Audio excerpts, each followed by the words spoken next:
دعویٰ کرتا ہوں لا تجدو اکثرہم شاکرین کہ اللہ ان میں سے اکثر تیرے شکر گزار نہیں ہوں گے۔ ثم لآتینہم من بین ایدیہم ومن خلفہم وعن ایمانہم وعن شمائلہم ولا تجدو اکثرہم شاکرین، میں ان کے اوپر ہر سمت سے حملہ کر کے ان کو تیرا ناشکرہ بناؤں گا۔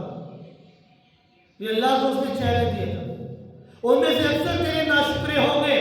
لَأَتَّخِذَنَّ مِنْ عِبَادِكَ نَصِيبًا مَفْرُوضًا، چیزیں تیری ہوں گی لیکن ان چیزوں کے اندر وہ میرے نام کا بھی حصہ ڈالیں گے، میرے نام کی بھی نظر و نیاز اور منتیں مانگیں گے، میرے نام کی بھی وہ چڑھاوے چڑھائیں گے۔ اور پہلے میں نے آپ کو بیان کیا تھا عبادت صرف دو چیزوں کی ہوا کرتی، ایک اللہ کی، دوسری شیطان کی۔ جو اللہ کی عبادت کرے گا وہ رحمان کا بندہ کہلائے گا، اور جو شیطان کی عبادت کرے گا وہ شیطان کا بندہ کہلائے گا۔ اب اللہ کی عبادت کو چھوڑ کر چاہے کوئی انسان پتھر کی عبادت کرے، چاہے کسی قبر کی عبادت کرے، چاہے کسی پیر کی عبادت کرے، چاہے کسی نبی کی، کسی ولی کی، کسی غوث کی، کسی قطب کی، کسی ابدال کی، کسی کی بھی عبادت کرے، در حقیقت وہ عبادت شیطان کی ہو کرتی ہے۔ شیخ عبدالقادر محدث دہلوی نے اس آیت کی تفسیر کرتے ہوئے کہا کہ اس آیت سے مراد غیر اللہ کی نظر و نیاز ہے، یعنی کھائیں گے وہ تیرا لیکن غیر اللہ کے نام کی وہ نظر و نیاز دیں گے۔ لَأَتَّخِذَنَّ مِنْ عِبَادِكَ نَصِيبًا مَفْرُوضًا، کہ وہ اللہ کی نام کی نظر و نیاز دیں گے لیکن ساتھ ہی ساتھ غیر اللہ کے نام کی نظر و نیاز دیں گے۔ اور یہ بات یاد رکھیے گا، غیر اللہ کے نام کی نظر و نیاز اور منتیں مانگنا یہ سراسر حرام ہے اور شرک ہے۔ اللہ رب العزت نے قرآن مقدس کے اندر ارشاد فرمایا، سورۃ المائدہ 6واں سپارہ 3 آیت کہ رب کائنات نے ارشاد فرمایا حرمت علیکم المیتۃ والدم ولحم الخنزیر وما اہل لغیر اللہ بہ، کہ رب کائنات نے ارشاد فرمایا کہ میں اللہ نے تمہارے اوپر حرام کر دیا ہے مردار کے گوشت کو، کہ تم نے مردار کا گوشت نہیں کھانا، والدم اور دم مسفوح جو بہتا ہوا خون ہے اللہ نے اس کو بھی حرام کر دیا، دم مسفوح کو بھی حرام کر دیا، ولحم الخنزیر اور خنزیر کے گوشت کو بھی میں اللہ نے تمہارے اوپر حرام کر دیا، وما اہل لغیر اللہ بہ، اور ان حلال چیزوں کو بھی میں اللہ نے حرام کر دیا ہے کہ جن میں غیر اللہ کا نام لیا جاتا ہو، جو غیر اللہ کے نام پر دی جاتی ہو اگرچہ وہ حلال ہے لیکن غیر اللہ کے نام پر دینے کی وجہ سے میں اللہ نے ان کو بھی تمہارے اوپر حرام کر دیا ہے۔ یہ نظر و نیاز ماننا، منتیں مانگنا یہ ایک عبادت ہے، اور عبادت یہ غیر اللہ کی سوا غیر اللہ کی کرنا یہ شرک ہے اور کفر ہے۔ عبادت صرف اور صرف اکیلے اللہ کی جائز ہے۔ عبادت کی دین کس میں ہے؟ ایک مالی، کہ انسان کے مال کی جو عبادت ہے وہ صرف اور صرف اکیلے اللہ کی ہونی چاہیے اور غیر اللہ کی نہیں ہونی چاہیے۔ مالی عبادت صرف اور صرف اکیلے اللہ کی جائز ہے، غیر اللہ کی جائز نہیں ہے۔ نظر و نیاز اور منتیں یہ صرف اکیلے اللہ کے لیے جائز ہے، غیر اللہ کے لیے جائز نہیں ہے۔ اسی طرح عبادت کی دوسری قسم بدنی عبادت، کہ بدنی عبادت وہ عبادت کہ جس کا تعلق انسان کے وجود کے ساتھ ہوتا ہے، انسان کے جسم اور بدن کے ساتھ ہوتا ہے، جیسے قیام کرنا، رکوع کرنا، سجدہ کرنا، اتحیات میں دوزانوں بیٹھ جانا، بیت اللہ کا طواف کرنا، حجر اسود کو بوسے دینا، مسجد کے اندر اعتکاف کرنا، یہ سب کے سب کام عبادت ہیں، اور یہ ساری کی ساری عبادتیں اگر جائز ہے تو صرف اور صرف اکیلے اللہ کے لیے۔ سجدہ یہ سب سے عظیم عبادت ہے۔ بعض روایات میں آتا ہے کہ بندہ جب سجدہ کرتا ہے نا تو اس طرح سجدہ کرتا ہے گویا کہ اس کا سر یہ اللہ کے قدموں کے درمیان ہوا کرتا ہے۔ اس لیے سجدہ بھی صرف اور صرف اکیلے اللہ کا جائز ہے اور کسی کا جائز نہیں ہے۔ جو شخص اللہ کے سوا غیر اللہ کو سجدہ کرتا ہے تو یہ سجدہ اس کی عبادت ہو جائے گی، اور یہ والا سجدہ کرنے والا یہ مشرک ہو جائے گا۔ قرآن مقدس کے اندر اللہ رب العزت نے انداز بدل بدل کر تبدیل کر کے یہ بیان فرمایا ہے کہ سجدے کے لائق ذات اگر ہے تو صرف اور صرف اکیلے اللہ کی ذات ہے۔ رب کائنات نے سورہ حج کی آیت نمبر 47 کے اندر ارشاد فرمایا، یا ایھا الذین آمنوا ارکعوا واسجدوا واعبدوا ربکم، کہ اے ایمان والو رکوع کرو اپنے رب کے سامنے، واسجدوا سجدہ کرو اپنے رب کے سامنے، واعبدوا اور عبادت کرو تو اپنے رب کی کرو اور کسی کی عبادت نہ کرو۔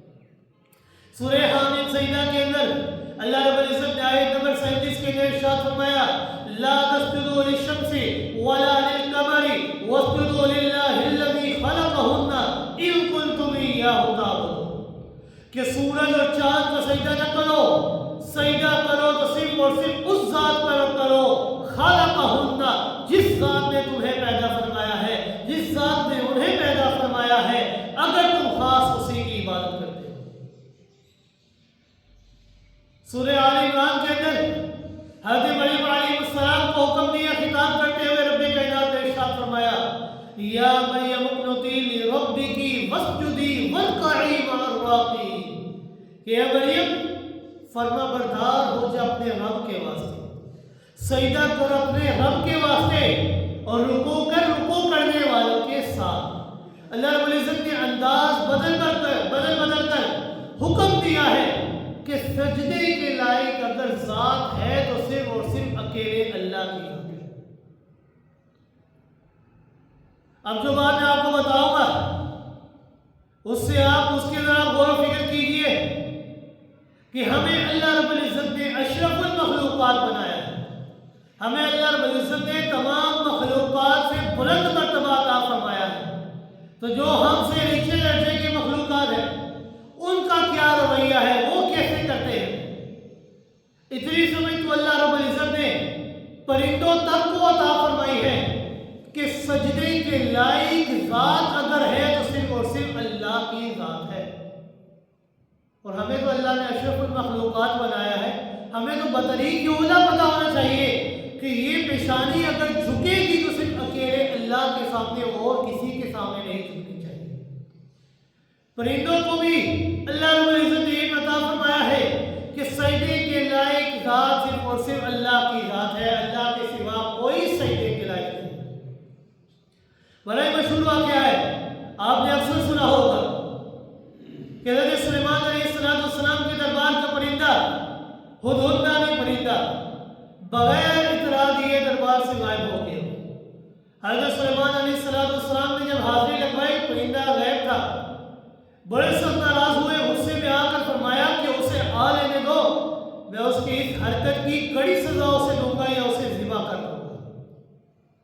تھوڑی دیر کے بعد جب ہدہد پرندہ واپس آ گیا، درباریوں نے کہا کہ میاں آج تیری خیر نہیں، حضرت صاحب بڑے غصے میں ہیں، تیری حاضری کا سختی سے انہوں نے نوٹس دیا ہے۔ ہدہد نے کہا کہ کوئی پرواہ نہیں، دربار میں پیش ہو گیا اور اپنی غیر حاضری کی اس نے وجہ بتلائی، ایک پرجوش اور بڑے ہی مؤثر انداز کے اندر توحید سے لبریز تقریر کی۔ اللہ تعالیٰ کو اس کی یہ تقریر جو توحید سے لبریز تھی اس قدر پسند آئی کہ رب کائنات نے قرآن کے اوراق کے اندر اس کی تقریر کو اس طرح جگہ دے دی۔ ہدہد پرندہ کہنے لگا کہ میں ایک قوم سبا کی خبر لے کر آیا ہوں، میں نے وہاں پر دیکھا ہے کہ ایک عورت حکمران ہے، اور میں نے وہاں کے لوگوں کو دیکھا ہے کہ وہ سورج کو سجدہ کرتے ہیں، وجدتها وقومها يسجدون للشمس من دون الله وزين لهم الشيطان اعمالهم، کہ میں نے اس حکمران عورت کو اور اس کی رعایا کو دیکھا ہے کہ وہ اللہ کو چھوڑ کر سورج کی عبادت کیا کرتے ہیں، سورج کے سامنے اپنی پیشانی ٹیکتے ہیں، سورج کو سجدہ کرتے ہیں، وزين لهم الشيطان اعمالهم۔ اس آیت سے بھی اللہ رب العزت نے صاف صاف سمجھا دیا کہ شیطان انسان کا کھلم کھلا دشمن ہے، شیطان ہر ممکن گمراہ کرنے کی کوشش کرتا ہے۔ وہ حضور پرندہ کہتا ہے وَزَيَّنَ لَهُمُ الشَّيْطَانُ أَعْمَالَهُمْ، شیطان نے ان کے اس عمل کو اس قدر اچھا کر کے ان کے سامنے پیش کیا ہے کہ وہ بڑے خوش ہو کر سورج کی عبادت کیا کرتے ہیں۔ شیطان نے اس عمل کو مزین کر کے اس کے سامنے پیش کیا ہے۔ حضور اپنا بیان جاری رکھتے ہوئے کہتا ہے اللہ يسجدوا للہ الذی یخرج الخبء من السماوات والارض ویعلم ما تخفون وما تعلنون، کہ وہ لوگ اللہ کو سجدہ کیوں نہیں کرتے کہ جو اللہ آسمان اور زمین کی چھپی ہوئی چیزوں کو باہر نکالتا ہے۔ دو عقیدے ہدہد پرندے نے اس آیت کے اندر بیان فرمائے، وہی دو عقیدے جو الہ اور معبود ہونے کے لائق ہیں۔ اس آیت کے اندر اس نے بھی دو عقیدے بیان فرمائے، یخرج الخبء فی السماوات والارض، کہ وہ اللہ، وہ رب، وہ مالک، وہ رازق جو آسمان و زمین کی ہر چھپی ہوئی چیز کو باہر نکالتا ہے۔ سورج یہ پہلے چھپا ہوا تھا، اللہ نے اس کو ظاہر کر دیا۔ چاند چھپا ہوا تھا، اللہ نے اس کو رات کو ظاہر کر دیا۔ ستارے چھپے ہوئے تھے، اللہ نے آسمان دنیا پر اس کو ظاہر کر دیا۔ بارش بادلوں کے اندر چھپی ہوئی تھی، اللہ نے انہیں ظاہر کر دیا۔ زمین کے اندھیروں کے اندر زمیندار دانہ چھپا کر آتا ہے، پھر اللہ اسی زمین کا سینہ چیر کر اسے باہر نکال دیتے ہیں۔ پھر ایک روز قبروں میں چھپے ہوئے مردوں کو زندہ باہر نکالے۔ جو اللہ اتنی طاقت، اتنی اختیار، اتنی قدرت کا مالک ہے، بھلا یہ قوم اس اللہ کو چھوڑ کر سورج کی عبادت کیوں کرتے ہیں؟ اور وہ سورج جو خود طلوع اور غروب ہونے میں اسی ذات کا محتاج ہے، بھلا یہ سورج کی عبادت کیوں کرتے ہیں؟ دوسری دلیل پیش فرمائی وَيَعْلَمُ مَا تُخْفُونَ وَمَا تُعْلِنُونَ، کہ جو چیز تم چھپاتے ہو، جو تمہارے دلوں کے اندر وسوسے آتے ہیں، میرا اللہ تو ان چیزوں کو بھی جانتا ہے، اور جو کوئی تم ظاہر کرتے ہو میرا اللہ ان کو بھی جانتا ہے۔ یعنی عالم الغیب بھی وہ ہے، باریک بین ہے، اس سے کوئی شے مخفی اور پوشیدہ نہیں ہے، اور مختار کل بھی وہی ہے۔ ہر شے کے اوپر اختیار اور قدرت اکیلے اللہ کی ہے۔ جب یہ اللہ کے پاس یہ دونوں صفات ہے تو بھلا عبادت کے لائق ذات بھی تو پھر اکیلے اللہ کی ہے اور کسی کی ذات نہیں ہے۔ تو حضرت پرندہ کہنے لگا اللہ لا الہ الا هو رب العرش الکریم، اپنی تقریر کو مکمل کر کے کہنے لگا کہ جب یہ دو صفات عالم الغیب ہونا، مختار کل ہونا، یہ اکیلے اللہ کے ساتھ خاص ہیں، تو پھر معبود اور الہ بھی تو صرف اکیلا اللہ ہی ہے اور کوئی نہیں ہے۔ وہ الہ رب العرش العظیم جو اتنے عرش بڑے عرش کا مالک ہے اور پالک ہے، اللہ کے سوا کوئی عبادت کے لائق نہیں۔ قرآن کے دلائل آپ نے سماعت فرمائے کہ سجدے کے لائق ذات ہے تو صرف اور صرف اکیلے اللہ کی ذات۔ اب یہ دیکھتے ہیں کہ جس ہستی کے اوپر قرآن مقدس کا نزول ہوا، اس ہستی نے سجدے کے متعلق کیا ارشادات فرمائے۔ ایک عورت آپ صلی اللہ علیہ وسلم کی خدمت میں حاضر ہوئی، عرض کرنے لگی یا رسول اللہ صلی اللہ علیہ وسلم ما حق الزوج علی الزوجہ، کہ خاوند کا اپنی بیوی پر کیا حق ہے؟ اس کے جواب میں رسول اکرم صلی اللہ علیہ وسلم نے ارشاد فرمایا لو کان ینبغی لبشر ان یسجد لبشر لامرت المرأة ان تسجد لزوجها اذا دخل علیها لما فضلہ اللہ علیہ، کہ اگر کسی انسان کے لیے جائز ہوتا کہ وہ دوسرے انسان کو سجدہ کرے تو میں بیوی کو حکم دیتا کہ وہ اپنے خاوند کو سجدہ کرے۔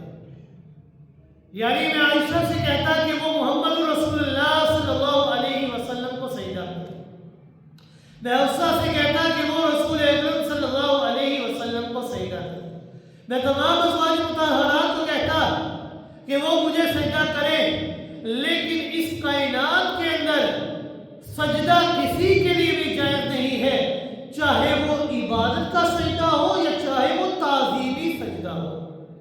سجدہ کسی حال میں کسی ہستی کے لیے جائز نہیں، اگر جائز ہے تو صرف اکیلے اللہ کے لیے جائز ہے اور کسی کے لیے نہیں۔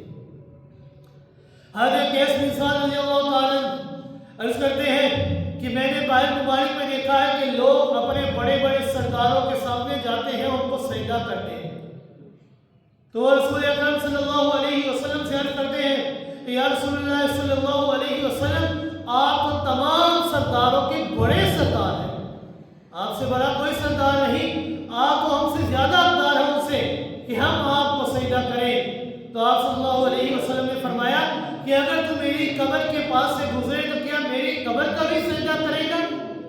حضرت قیس کو فرماتے ہیں کہ نہیں، میں آپ کا قبر کا سجدہ نہیں کروں گا۔ تو رسول اکرم صلی اللہ علیہ وسلم نے فرمایا لا تفعلوا لو كنت آمر احدا ان يسجد لأحد لأمرت النساء ان يسجدن لأزواجهن، کہ تو پھر تم جیتے جی میرا سجدہ نہیں کر سکتے، کیونکہ اگر سجدہ جائز ہوتا تو میں بیوی کو حکم دیتا کہ وہ اپنے خاوند کا سجدہ کرے۔ اس لیے تو رسول اکرم صلی اللہ علیہ وسلم ارشاد فرماتے ہیں، اللہ رب العزت سے بار بار دعائیں کیا کرتے ہیں کہ اللہ رب العزت اللہم لا تجعل قبری وسط یعبد، کہ اللہ رب العزت میری قبر کو بت خانہ نہ بنانا کہ میں اس دنیا سے چلا جاؤں اور لوگ میرے قبر کے پاس آئیں اور آ کر سجدہ کرے۔ بار بار اللہ رب العزت سے دعا کرتے رہے اللہم لا تجعل قبری وسط یعبد، کہ اللہ میری قبر کو بت خانہ کبھی نہ بنانا، کیونکہ یہ پیشانی اگر جھکے گی تو اکیلے اللہ کے سامنے جھکنی چاہیے اور کسی کے سامنے نہیں جھکنی چاہیے۔ بدنی عبادت میں سجدہ یہ عظیم ترین عبادت ہے، اور یہ عظیم ترین عبادت اگر جائز ہے تو صرف اور صرف اکیلے اللہ کے لیے اور کسی کے لیے نہیں۔ جس طرح سجدہ یہ بدنی عبادت ہے اور یہ صرف اللہ کے لیے خاص ہے، اسی طرح دوسری بدنی عبادت مثلا قیام کرنا، رکوع کرنا، طواف کرنا، ملتزم کے ساتھ چمٹنا، حجر اسود کو بوسے دینا، یہ ساری چیزیں بھی خاص ہوں گی تو اللہ کے ساتھ خاص ہوں گی اور کسی کے لیے خاص نہیں۔ بیت اللہ کا طواف کرنا ہے تو صرف کعبۃ اللہ کا طواف جائز ہے، اور کسی مزار یا خانہ کعبہ کی شکل بنا لینا اس طرح کسی کے لیے جائز نہیں ہوگا۔ اللہ رب العزت نے قرآن مقدس کے اندر حکم دیا، ارشاد فرمایا ان طہر بیتی للطائفین والعاکفین، کہ بیت اللہ کو صاف اور شفاف رکھو اعتکاف کرنے والوں کے لیے اور طواف کرنے والوں کے لیے، کہ میرے طواف کرنے والے لوگ وہاں پر آئیں گے اور بیت اللہ کا طواف کریں گے۔ یہ جو ہم بیت اللہ کا طواف کریں گے یہ ساری کی ساری چیزیں، یہ شیطان کو کنکریاں مارنا، طواف کرنا، صفا مروہ کی سعی کرنا، یہ ساری چیزیں صرف اور صرف ذکر الہی کے لیے مقرر کی گئی ہے، نہ کہ کسی غیر اللہ کے لیے۔ ان تمام چیزوں کا تعلق صرف اور صرف اللہ رب العزت کے ساتھ۔ حجر اسود جو کہ بدنی عبادت ہے، سیدنا فاروق اعظم رضی اللہ تعالیٰ ارشاد فرماتے ہیں انی اعلم انک حجر لا تنفع ولا تضر ولولا انی رأیت رسول اللہ صلی اللہ علیہ وسلم یقبلک ما قبلتک۔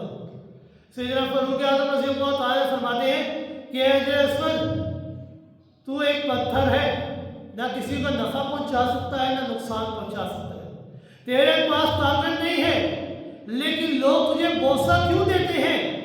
کیونکہ لولا انی رأیت رسول اللہ صلی اللہ علیہ وسلم یقبلک، کہ میں نے دیکھا ہے کہ رسول اکرم صلی اللہ علیہ وسلم نے تجھے بوسہ دیا ہے، اسی لیے ہم آپ کو تجھے بوسہ دیتے ہیں، اس عقیدے سے نہیں کہ تو ہمیں نفع نقصان پہنچا سکے گا، بلکہ اس لیے سے کہ رسول اکرم صلی اللہ علیہ وسلم نے تجھے بوسہ دیا ہے۔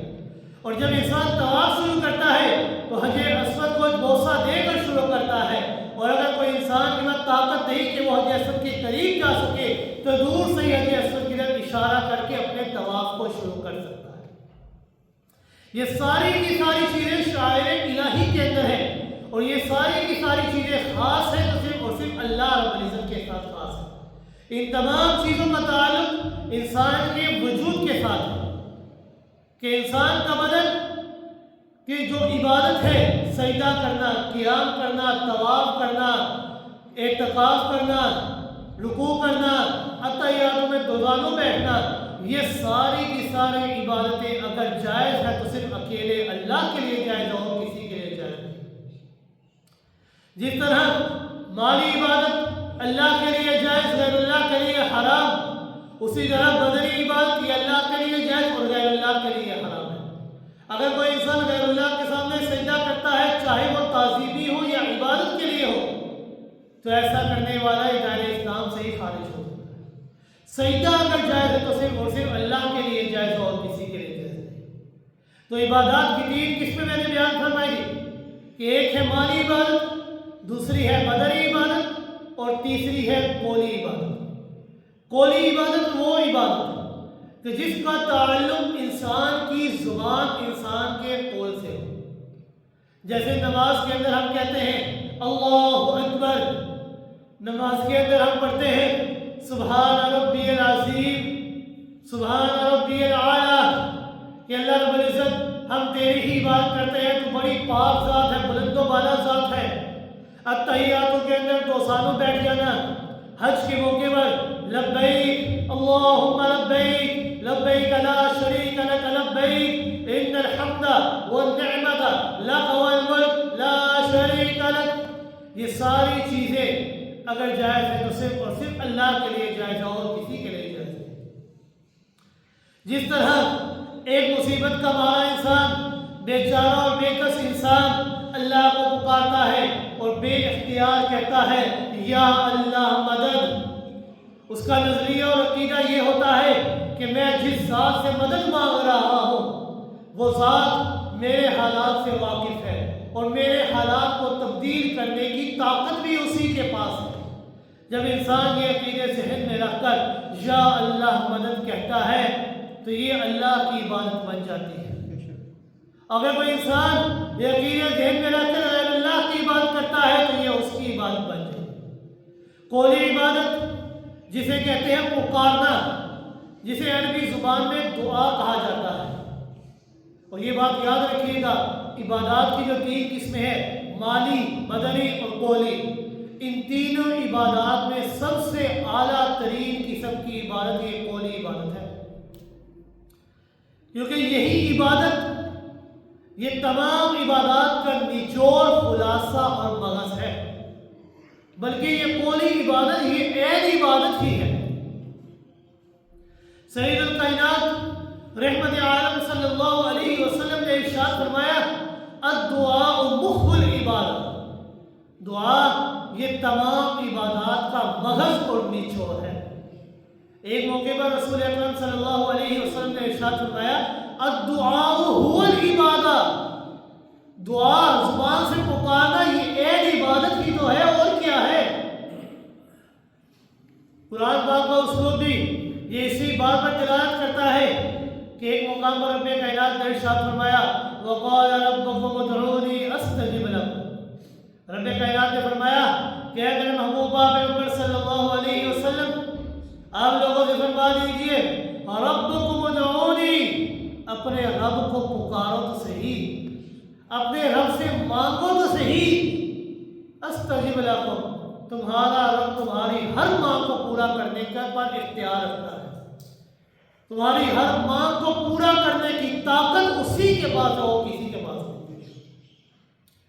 ایک مقام پر اللہ رب العزت نے ارشاد فرمایا وَإِذَا سَأَلَكَ عِبَادِي أَنِّي فَإِنِّي قَرِيبٌ، کہ میرے محبوب پیغمبر صلی اللہ علیہ وسلم جب آپ سے میرے بندے میرے بارے میں پوچھتے ہیں، بڑا ہی پیارا جملہ ہے، رب کائنات نے فرمایا وَإِذَا سَأَلَكَ عِبَادِي، میرے بندے، رب کائنات ہمیں اپنا بندہ ارشاد فرما رہے ہیں کہ میرے بندے میرے بارے میں پوچھ رہے ہیں کہ میرا رب کہاں پر ہے، وہ دور ہے یا نزدیک ہے۔ اگر دور ہے تو ہم اونچی آواز میں پکاریں، نزدیک ہے تو ہم اپنی آوازوں کو پست رکھ کے دل ہی دل کے اندر اس کو پکاریں۔ تو رب کائنات نے فرمایا اے میرے محبوب پیغمبر صلی اللہ علیہ وسلم آپ نے میرے بندوں کو میرا پتہ بتلا دینا ہے کہ ان کا رب کہاں پر ہے۔ رب کائنات نے فرمایا وَإِذَا سَأَلَكَ عِبَادِي أَنِّي فَإِنِّي قَرِيبٌ، کہ میرے بندے میرے بارے میں میرا پتہ پوچھنے کے لیے آئے کہ میرا رب کہاں پر ہے، تو آپ نے فرمانا ہے فَإِنِّي قریب، تیرا رب تو تیرے بہت قریب ہے۔ اجیب دعوت الداعی اذا دعان، وہ تیرا رب تو تیرے اتنے قریب ہے کہ تیری ہر پکار کا جواب دینے کی طاقت رکھتا ہے، تیری ہر پکار کو سن کر اس کو قبول کر کے اس کو پورا کرنے کی طاقت بھی اسی کے پاس ہے۔ تیرے آنے میں دیر ہو سکتی ہے، تیرے رب کے عطا کرنے میں دیر نہیں ہو سکتی۔ تیرا رب تو اتنا قریب ہے کہ رب کائنات نے فرمایا نحن اقرب الیہ من حبل الورید، تیرا رب تو تیری شہرت سے بھی زیادہ قریب ہے۔ اب بڑا بدلاؤ تو صحیح، کیا اس رب کو پکارنے کے لیے کسی واسطے وسیلے کی ضرورت ہے جو تیری شہرت سے بھی زیادہ قریب ہے؟ کیا اس کو پکارنے کے لیے واسطے وسیلے کی ضرورت ہوگی؟ نہیں، اس کو پکارنے کے لیے کسی واسطے وسیلے کسی ہیلے کی ضرورت نہیں، بس اس کو پکارو، خالصتاً اس کو پکارو، تیری ہر پکار کا جواب دینے کا اختیار اسی کے پاس ہے۔ 20ویں سپارے کے اندر رب کائنات نے ارشاد فرمایا اَمَّن يُجِيبُ الْمُضْطَرَّ إِذَا دَعَاهُ وَيَكْشِفُ السُّوءَ وَيَجْعَلُكُمْ خُلَفَاءَ الْأَرْضِ، بھلا مجھے بتلاؤ تو صحیح کہ جو مجبور اور بے کس اور لاچار انسان اللہ کو پکارتا ہے، ان مجبور اور بے کس اور لاچار انسان کی پکار کو سنتا کون ہے؟ اَمَّن يُجِيبُ الْمُضْطَرَّ إِذَا دَعَاهُ، اس کی پکار کو کون سنتا ہے؟ وَيَكْشِفُ السُّوءَ، اور اس کی پکار کو سن کر اس کی مجبوری کو اس کی لاچاری کو دور کون کرتا ہے؟ وَيَجْعَلُكُمْ خُلَفَاءَ الْأَرْضِ، اور تمہیں زمین میں اپنا نائب کون بناتا ہے؟ اَإِلَٰهٌ مَّعَ اللَّهِ، کہ اللہ کے علاوہ کوئی ہے؟ اللہ رب العزت انسان سے سوال فرما رہے اَإِلَٰهٌ مَّعَ اللَّهِ، کہ اللہ کے سوا کوئی کر سکتا ہے؟ کہ اللہ کے سوا کوئی ہے؟ کہ اللہ کے سوا کسی کے پاس اختیار، تصرف اور طاقت ہے؟ جب نہیں ہے تو قلیلا ما تذکرون، پھر تم نصیحت کیوں حاصل نہیں کرتے؟ اپنے رب کو پکارو، وہ رب جو تمہاری ہر پکار کو سننے پر پورا اختیار، پوری طاقت رکھتا ہے، اور تمہارے حالات سے باخبر تو ہے، اور تمہارے حالات کو تبدیل کرنے کی بھی طاقت اور اختیار اسی کے پاس ہے۔ سیدنا فاروق اعظم رضی اللہ تعالی خلیفہ ثانی ہیں، اللہ رب العزت سے دعائیں کرتے ہیں، اللہ کو چھوڑ کر انہوں نے اپنی ساری زندگی کسی اور سے دعا نہیں کی، ایمان لانے کے بعد اللہ کو چھوڑ کر غیر اللہ سے دعا نہیں کی، بلکہ اللہ سے دعائیں کرتے رہے۔ اللہ سے دعا کیا کی؟ اللہ رب العزت سے دعا کرتے ہیں، ارشاد فرماتے ہیں اللہم انی اسألک شہادۃ فی سبیلک ووفاۃ فی بلد نبیک، کہ اللہ مجھے بھی جب بھی موت دینا تو شہادت کی موت عطا فرمانا، اے اللہ مجھے موت جب آئے تو میرے پیارے رسول جناب محمد رسول اللہ صلی اللہ علیہ وسلم کے شہر مدینہ کے اندر ہے۔ فاروق اعظم رضی اللہ تعالیٰ مانگ رہے ہیں شہادت، جو فاروق اعظم رضی اللہ تعالیٰ عشرہ مبشرہ کے اندر داخل ہیں، جن کا گھر خوبصورت ترین اور گھر رحمت کائنات صلی اللہ علیہ وسلم نے خود جنت کے اندر دیکھا ہے، جن کے سائے سے شیطان بھی بھاگ جاتا ہے، جس گلی میں سیدنا فاروق اعظم رضی اللہ تعالیٰ گزر رہے ہوں شیطان اس گلی کے اندر بھی داخل نہیں ہوتا، وہ سیدنا فاروق اعظم رضی اللہ تعالیٰ جن کی بارہا تائید پر اللہ رب العزت نے قرآن مقدس کا نزول فرمایا ہے، وہ سیدنا فاروق اعظم رضی اللہ تعالیٰ جن کے متعلق خود رحمت کائنات صلی اللہ علیہ وسلم نے فرمایا لو کان بعدی نبی لکان عمر بن الخطاب، کہ اگر میرے فرض میرے بعد کوئی نبی ہوتا، میرے بعد نبوت کا دروازہ بند نہ ہوتا تو سیدنا فاروق اعظم رضی اللہ تعالیٰ ہو سکتے تھے، لیکن میرے اوپر اللہ رب العزت نے نبوت کے دروازے کو ہمیشہ کے لیے بند کر دیا ہے۔ اگر میرے فرض نبوت کا دروازہ بند نہ ہوتا تو سیدنا فاروق اعظم رضی اللہ تعالیٰ نبی ہوتے۔ اب وہ سیدنا فاروق اعظم رضی اللہ تعالیٰ التجائیں کر رہے ہیں، تمنا کر رہے ہیں کہ اے میرے اللہ، اے میرے مولا، مجھے شہادت کی موت عطا فرمانا، کیونکہ وہ شہادت کا رتبے سے وہ جانتے تھے کہ شہید کا خون زمین پر بعد میں گرتا ہے، اللہ رب العزت جنتوں کے فیصلے فیصلے پہلے کر دیا کرتے ہیں، آپ بھی یہ دعائیں مانگ رہے ہیں، اللہ کے سامنے اپنی خواہشوں کا اظہار کر رہے ہیں کہ اللہ رب العزت مجھے شہادت کی موت عطا فرمانا، اور دوسری دعا کی وفاتاً فی بلد نبی کا کہ اللہ رب العزت مجھے شہادت تو عطا فرمانا، لیکن مجھے میرے حبیب جناب محمد رسول اللہ صلی اللہ علیہ وسلم کے شہر مدینہ کے اندر عطا فرمانا۔ اب مجھے بتلاؤ تو صحیح، کیا رب کائنات نے ان کی دعا کو قبول کیا یا نہیں کیا؟ اللہ نے ان کی دعا کو قبول کیا یا نہیں کیا؟ اللہ رب العزت نے ان کی دعا کو تو قبول کیا، لیکن ساتھ اپنے پاس سے بھی عطا فرمایا میرے فاروق، تو نے اپنی استطاعت کے مطابق مانگا، تو نے اپنی طاقت کے مطابق دامن پھیلایا، تو جتنا مانگ سکتا تھا تو نے اتنا مانگا، میں مانگنے سے زیادہ دینے کا عادی ہوں۔ تیرے رب کی شان یہ ہے کہ وہ مانگنے سے زیادہ دینے کا عادی ہے، اس لیے شہادت کی موت تو میں دوں گا، موت بھی مدینہ منورہ کے اندر دوں گا، لیکن تیری قبر بھی محمد عربی صلی اللہ علیہ وسلم کی قبر کے ساتھ ہی بنا دوں، روضہ رسول کے ساتھ، روضہ رسول کے اندر ہی آپ کی قبر بنا دوں۔ آپ نے اپنی طاقت کے مطابق مانگا، لیکن میں اللہ کی شان یہ ہے کہ مانگنے والے کو اس کی مانگ سے زیادہ عطا کرتا ہوں۔ آپ نے دو چیزیں مانگی، میں اللہ نے تیسری چیز بڑھا کر عطا کر دی کہ میں نے آپ کی قبر کو رسول اکرم صلی اللہ علیہ وسلم کی قبر مبارک کے ساتھ رکھا۔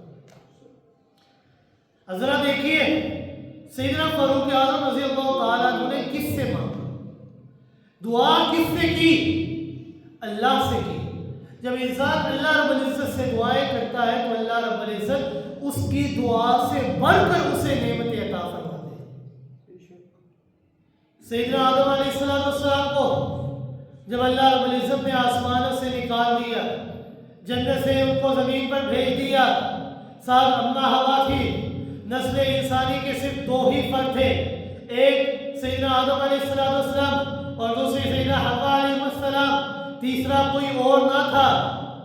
300 سال تک ان کے درمیان جدائی رہی، کہیں کوئی ملاقات نہ ہوئی تھی، 300 سال تک دونوں جدا تھے، اکٹھے نہ ہوئے، لیکن جب 300 سال کے بعد دونوں کی ملاقات ہوتی ہے، سیدنا آدم علیہ السلام رب کائنات سے دعا کرتے ہیں کہ اللہ مجھے تجھ سے مانگنے کا ڈھنگ نہیں آیا، اب تو ہی مجھے بتا دے کہ میں تجھے راضی کس طرح کروں، تو مجھ سے راضی کس طرح ہوگا۔ تو رب کائنات نے سیدنا آدم علیہ السلام کو کلمے سکھائے، ربنا ظلمنا انفسنا وان لم تغفر لنا وترحمنا لنكونن من الخاسرین۔ کہ آدم علیہ السلام یہ کلمے ارشاد فرما کر میں اللہ سے دعائیں کریں، میں آپ کی ہر دعا کو قبول فرماؤں۔ ربنا ظلمنا انفسنا، اے میرے اللہ ہم نے اپنی جانوں کے اوپر ظلم کر دیا ہے، ہم اپنی جانوں کے بہت بڑے ظالم ہیں، وَإِن لَمْ تَغْفِرْ لَنَا، اگر تو ہمیں معاف نہ کرے، وَتَرْحَمْنَا، ہمارے اوپر اپنی رحمتوں کا نزول نہ فرمائے، لَنَكُونَنَّ مِنَ الْخَاسِرِينَ، تو ہم خسارہ اٹھانے والے ہوں گے۔ اگر تو نے ہمیں معاف نہ کیا تو پھر ہمیں معاف کرنے والا اور کوئی نہیں ہوگا۔ تو نے ہمارے اوپر اپنی رحمتوں کا نزول نہ کیا تو ہمارے اوپر تیری رحمتوں کا نزول کرنے والا اور کوئی نہیں ہوگا۔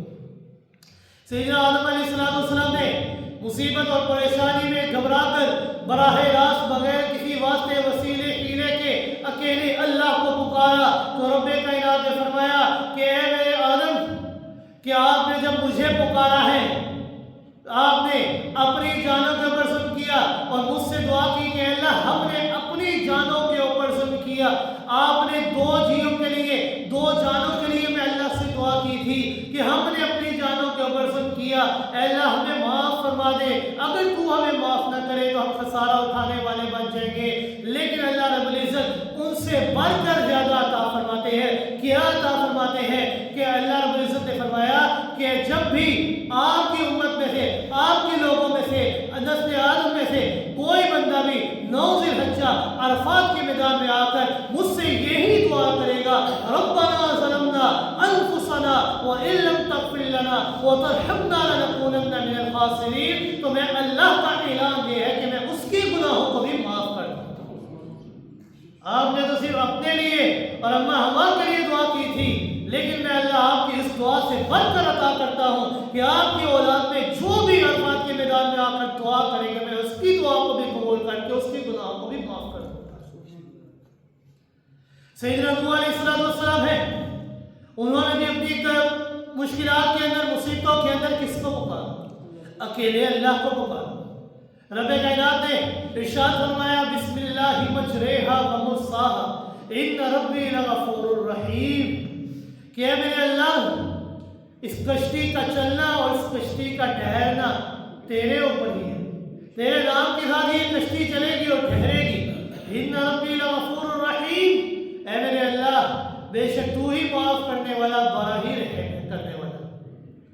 لوگوں نے ان کی قوم میں ان کو بڑا ستایا، بڑا مارا، فتوے لگائے، تانے دیے، زخموں سے چور چور کر دیا، لیکن ان زخموں سے چور چور سیدنا نوح علیہ السلام نے اپنے ان تمام مشکلات کے اندر کس ہستی کو پکارا، کس ذات کو پکارا؟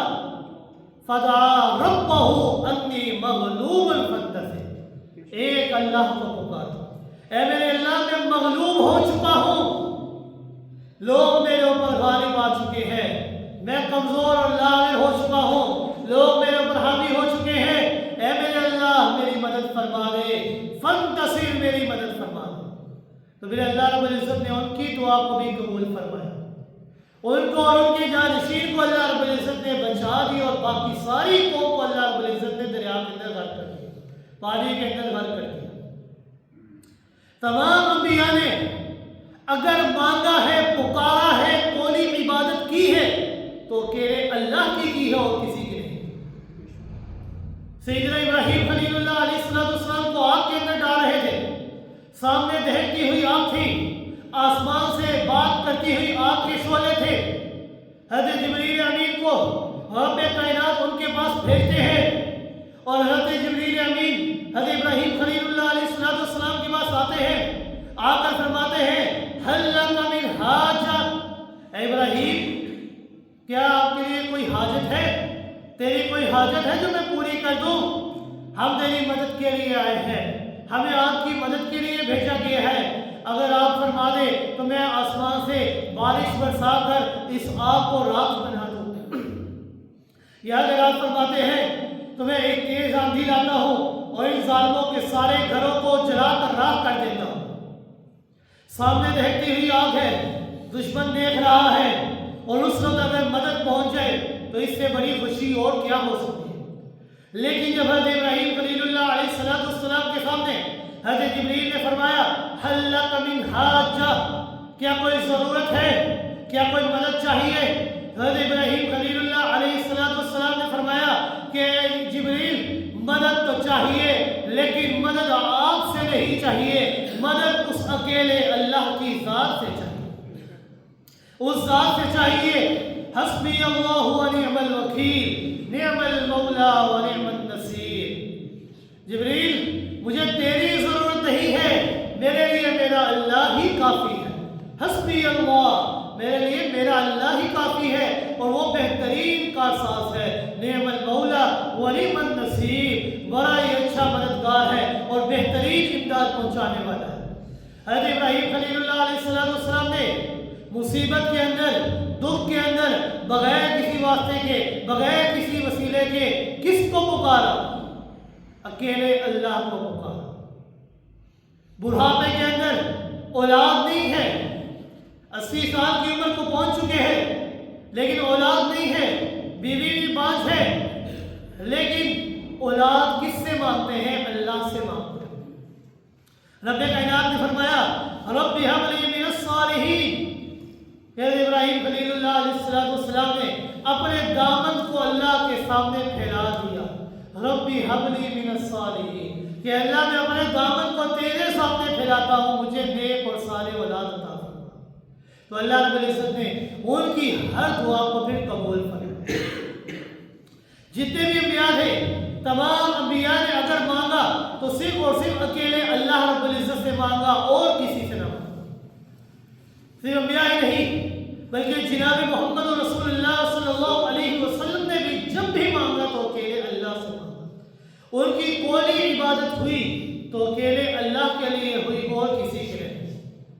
سیدنا جناب محمد رسول اللہ صلی اللہ علیہ وسلم کے سامنے بڑے دکھ آئے، بڑی تکلیفیں آئی، بیماریوں میں مبتلا ہوئے، اولاد کے لیے بے قرار ہوئے، لیکن براہ راست مانگا تو اکیلے اللہ سے مانگا۔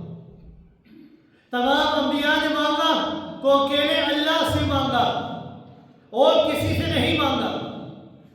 غزوہ بدر ہے، میدان بدر میں مسلمانوں کی قلیل تعداد، بے سر و سامان، سامنے 1000 کی تعداد میں بہت بڑا لشکر جو اسلحے سے لیس ہے۔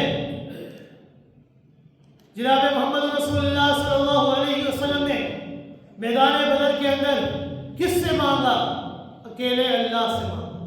انتہائی لجاجت، انتہائی خشوع و خضوع کے ساتھ اپنے رب کے سامنے اپنے ہاتھوں کو پھیلایا، اس قدر اپنے ہاتھوں کو پھیلایا کہ بغلوں کی سفیدی ظاہر ہونا شروع ہو گئی۔ تمام رات اپنے سر کو سجدے کے اندر رکھا، آنکھوں سے آنسو بہتے رہے اور اللہ رب العزت سے دعائیں کرتے رہے، اللہم ان تہلک ہذہ العصابہ لن تعبد الارض ابدا، کہ اللہ رب العزت اگر کل یہ 313 مسلمان ہلاک ہو جاتے ہیں، اگر یہ کل 313 مسلمان شہید ہو جاتے ہیں تو اس پورے روئے ارض کے اندر تیرا نام لینے والا کوئی نہیں ہوگا۔ اے اللہ ہم تجھ سے دعائیں کرتے ہیں، ہم ہیں تو 313 لیکن اگر تیری مدد ہمارے ساتھ شامل حال ہوگی تو یہ 313 بھی 1000 جو اسلحے سے لیس ہے اس لشکر کے اوپر حاوی ہو جائے گا۔ تو اللہ رب العزت سے دعائیں کی تو اللہ رب العزت نے ان کی دعاؤں کو قبول فرمایا۔ 313 مسلمان جو 1000 کی تعداد میں لشکر تھا ان کے اوپر حاوی ہو، کس وجہ سے؟ کہ انہوں نے مانگا تو صرف اور صرف اکیلے اللہ سے مانگا اور کسی سے نہیں مانگا۔ آیت الکرسی کا جو دعویٰ ہے لا الہ الا ہو، کہ اللہ تیرے علاوہ کوئی الہ، کوئی معبود نہیں، عبادت کے لائق ذات صرف تیری ذات ہے۔ اور عبادت کی 3 قسمیں تھیں، مالی عبادت، بدنی عبادت، قولی عبادت، کہ انسان کا مال زکوٰۃ، عشر، فطرانہ، زکوٰۃ، صدقات، قربانی، نذر و نیاز، منتیں، یہ ساری کی ساری اگر جائز ہے تو صرف اکیلے اللہ کے لیے جائز ہے اور کسی کے لیے جائز نہیں۔ بدنی عبادت، قیام کرنا، رکوع کرنا، سجدہ کرنا، تحیات میں دوزانوں بیٹھ جانا، یہ ساری بدنی عبادت اگر جائز ہے تو صرف اور صرف اکیلے اللہ کے لیے جائز ہے اور کسی کے لیے جائز نہیں ہے۔ قولی عبادت کہ زبان سے بھی انسان اگر عبادت کرے تو اکیلے اللہ کے لیے کرے اور کسی کے لیے عبادت نہ کرے، زبان سے اگر مانگے تو اکیلے اللہ سے مانگے اور کسی سے نہ مانگے۔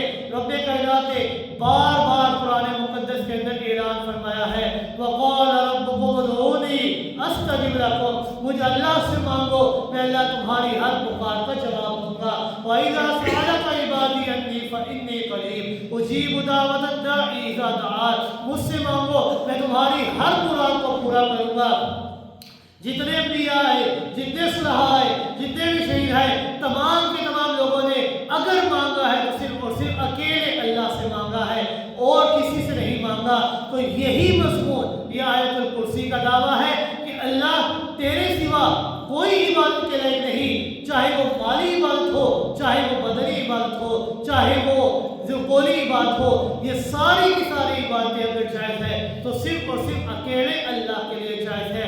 اللہ لا الہ الا ہو، اللہ تیرے علاوہ کوئی معبود نہیں۔ جب انسان ان تینوں چیزوں کو، تینوں عبادات کی قسمیں اور 2 عقیدوں کو ذہن میں رکھ کر اکیلے اللہ کی عبادت کرے گا کہ اے اللہ تو عالم الغیب ہے، میرے حالات سے واقف ہے اور تیرے پاس اختیار ہے کہ تم میرے حالات کو تبدیل کر سکتا ہے، تو مجھے نفع میں پہنچا سکتا ہے، مجھے نقصان میں پہنچا سکتا ہے۔ تولج اللیل فی النہار وتولج النہار فی اللیل قل اللہم مالک الملک تؤتی الملک من تشاء وتنزع الملک ممن تشاء وتعز من تشاء وتذل من تشاء، کہ اللہ جسے تو چاہے بادشاہ عطا کر دے، جسے تو چاہے بادشاہ چھین لے، جسے تو عطا کرے ہم ساری امت مل کر بھی اسے عطا نہیں کر سکتی، جس سے تو چھین لے ساری امت مل کر بھی اسے عطا نہیں، اس سے لے نہیں سکتی،